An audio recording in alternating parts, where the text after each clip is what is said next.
할렐루야. 앞뒤 분 인사하고 축복하고 시작합시다. 오늘도 좋은 날 되시기를 축복합니다. 잡으셨습니다. 반갑습니다. 감사합니다. 이제 다윗이 왕이 됐습니다. 그리고 시작하는데 오늘 말씀 8절부터 보니까 온 이스라엘 왕이 되었다함을 들리자마자 제일 먼저 이제 괴롭히는 존재가 바로 블레셋이었습니다. 다윗이 왕이 될 때 그러니까 그냥 바로 쳐들어온 거예요. 이 블레셋이 이게 왜 이렇게 적극적이냐면 사울과 그의 아들들도 블레셋과의 전투에서 바로 전에 죽었잖아요. 길보아산 전투에서 전사하죠. 아주 비참하게.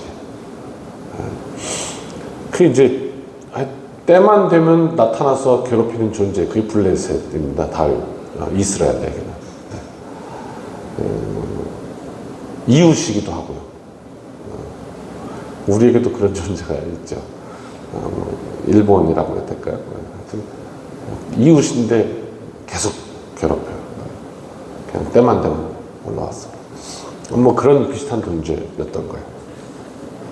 이웃인데 뭐 이렇게 도움이 된 적이 없어. 그냥 크게 이스라엘을 언제나 대적하는 나라. 그게 이제 블레셋이죠. 그래서 8절 보실까요? 다윗을 찾으러 왔대요. 이제는 오냐, 사울 우리가 착 했는데 이제 다윗이 왕이 됐다고? 그럼 다윗도 손 좀 봐줘야지. 그러고 올라왔다는 거예요. 그래서 다윗이 그 소식을 듣고 대항하러 나갔대죠. 8절 마지막에. 그랬더니 9절 보니까 아이고 이거 어쩌면 좋아. 이미 왔어요. 이미 르바임 골짜기에 이미 당도했어요. 코앞에까지 온 거예요. 이런 나라였죠. 근데 여기서 이제 사울과 다윗의 결정적인 차이를 보여주고 있습니다. 하나님과 동행 여부이죠. 10절입니다. 당연한 건데 이 당연한 걸 우리가 놓칩니다. 10절 같이 읽습니다. 시작. 다윗이 하나님께 물어 이르되 내가 블레셋 사람들을 치러 올라가리이까 주께서 그들을 내 손에 넘기시겠나이까 하니 여호와께서 그에게 이르시되 올라가라. 내가 그들을 내 손에 넘기리라 하시니라. 아멘. 지금 코앞에까지 왔다며요.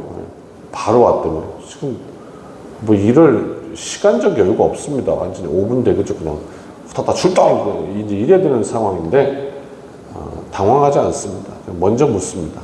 어떻게 해야 됩니까, 하나님? 하나님과 동행하지 않았던 사울 왕은 하나님께 묻지도 않았죠. 그 앞에. 그럼 물어도 하나님이 대답하시질 않았습니다. 이게 참 이게 비참한 인생입니다. 묻지도 않고 물어도 대답이 없고.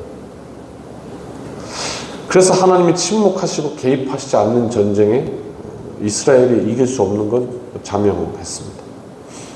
그래서 사울 왕과 그의 아들들이 길보아 전투에서 비참한 최후를 맞이했던 것이죠. 하지만 다윗은 다릅니다. 하나님이 동행하시는 삶. 주와 함께 길 가는 것 즐거운 일 아닌가. 우리 주님 걸어가신 발자취를 밟겠네. 위대한 삶입니다. 10절 블레셋 쳐들어왔을 때 가장 먼저 한 일. 기도했습니다. 어떻게 해야 됩니까? 바로 앞에까지 왔네요. 올라갈까요? 하나님께서 올라가라. 이렇게 응답하신 것뿐만 아니라 그들을 내 손에 내가 붙이리라. 이미 그 승패까지도 말씀해 주십니다. 아니 올라가라. 그런데 지는 것도 하나님의 뜻일 수 있잖아요. 근데 하나님께서 이길 거다. 이렇게 이야기하잖아요.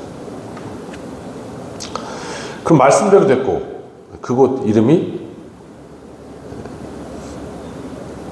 11절 보니까 바알브라심이 되었다.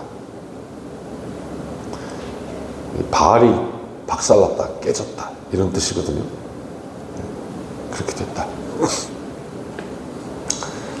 11절과 12절 11절 읽어볼까요? 시작.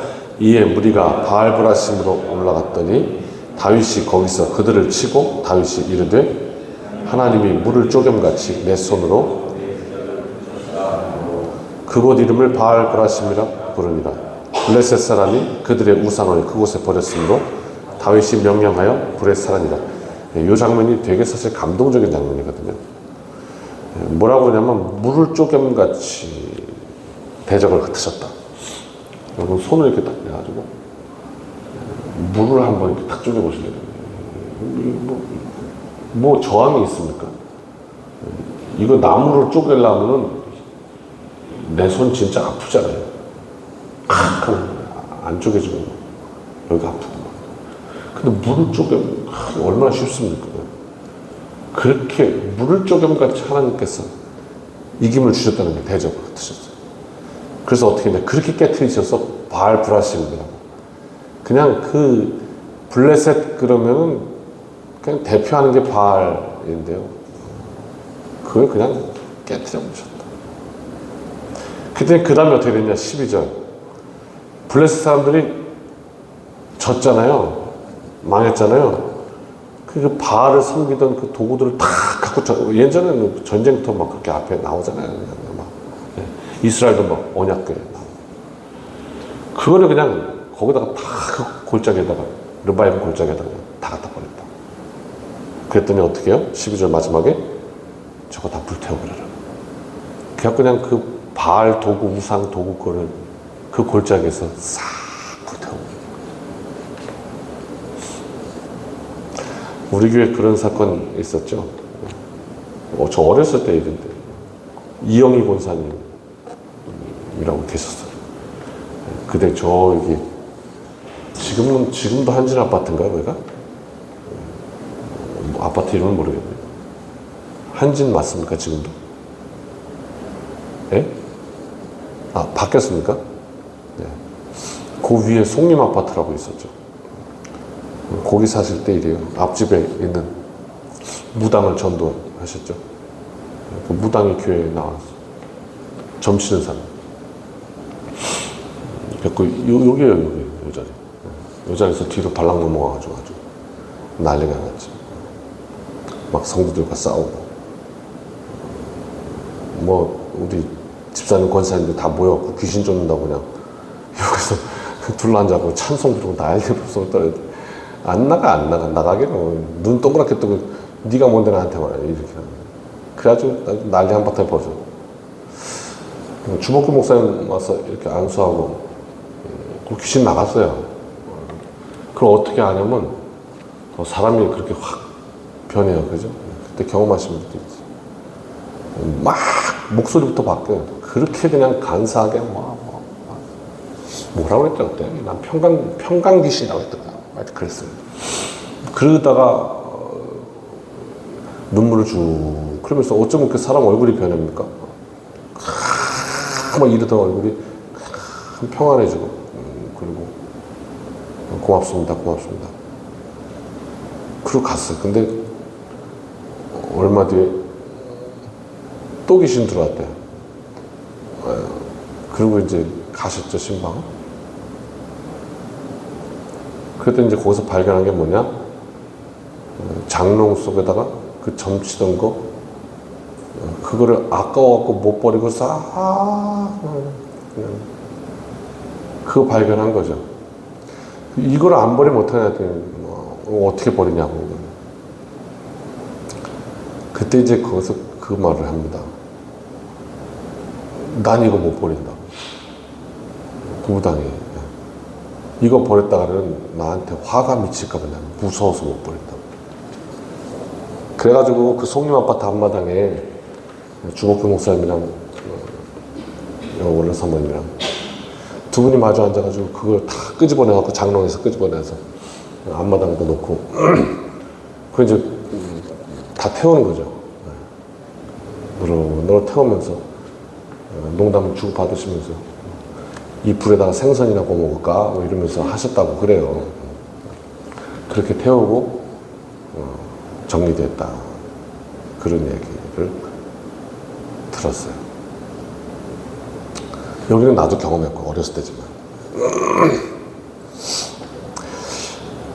그냥 하나님이 큰 승리를 주시고 거기에 블레셋의 우상들을 그냥 그 골짜기에 다 갖다 놓고 그냥 싹 태워버린 거예요. 한번 그 생각해 보십시오. 이 땅에 우리가 살면서 우상들을 다 태워버리는 거예요. 태운다는 건요, 없앤다는 의미, 정결의 의미가 있고, 순결의 의미가 있고, 또 태워서 정금같이 나온다 그런 말도 있고, 이게 단련되는 의미도 있고. 그러니까 이제 먼저 하나님께 묻고, 그리고 걷는 길이 어떤 길인가를 증거합니다.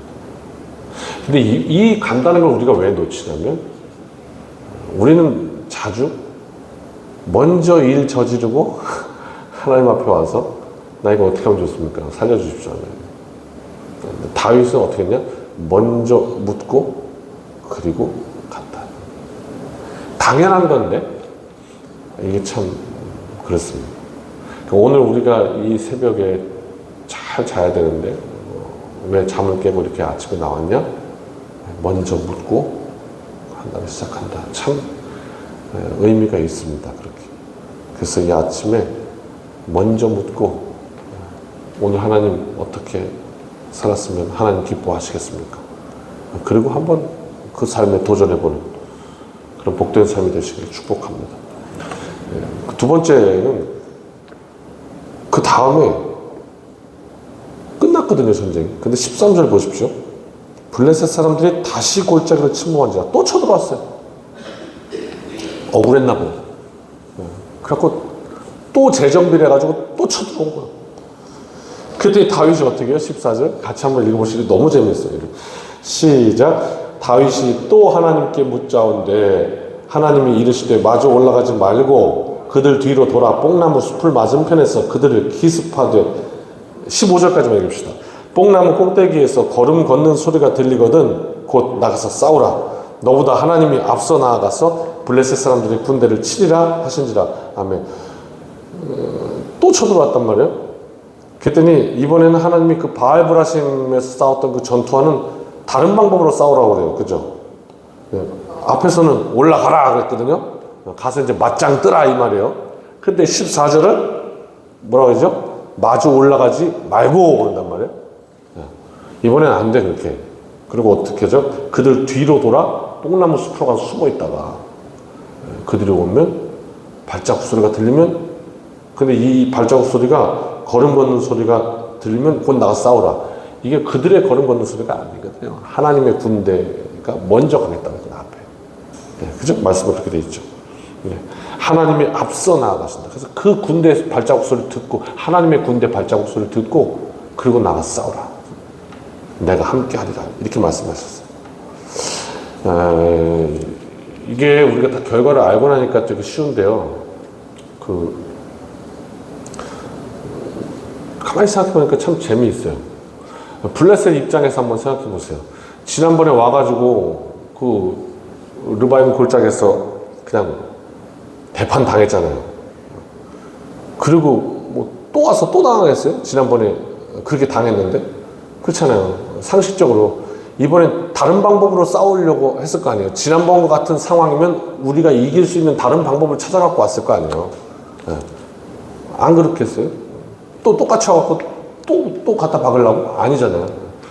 그랬더니 하나님께서 뭐라고 하시냐면 이번에는 마주 가지 말고 뒤로 이렇게 말씀하시는 거예요. 전 너무 재밌더라고요. 아이고 참 이게 작전이라는 게 참 그렇구나. 그래서 15절 뽕나무 꼭대기에서 걸음 걷는 소리가 들리면 하나님의 군대의 걸음소리. 하나님의 도우심으로 말미암아 블레셋은 더 참담한 패배를 맛보게 되는 거죠. 야, 이것 봐라. 우리 수를 다 잃고 있네. 이렇게 돼버리는 거죠.